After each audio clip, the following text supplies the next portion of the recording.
گر روی تو تاجیکستان تاجیکان را گو سلام. از غریبی به وطن خلقی وطن را گو سلام. مادرم دو دیدت شارو انتظاری راهی من. صد سلام از نامی من بر مادری جان گو سلام. مادرم دو دیدت شارو انتظاری راهی من. صد سلام از نامی من بر قبلگانم گو سلام. بخیر مادر که مسافر پسرت آمده است. پسری در بدرت پیشی درد آمده است. خیز مادر که مسافر پسرت آمده است. پسری در بدرت پیشی درد آمده.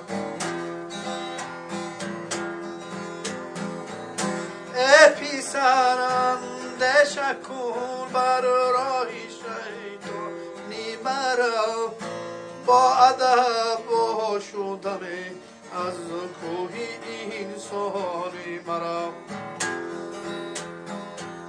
حرمتی مادر پدر کن امری حق است تو بدان.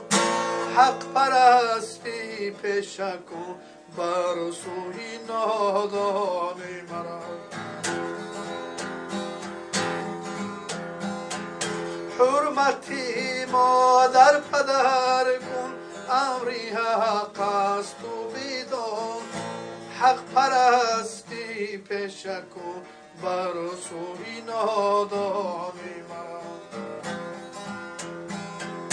خیز مادر که مسافر پسرت آمده است.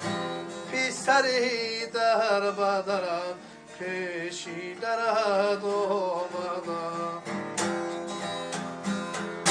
خیز مادر که مسافر پسرت آمده است.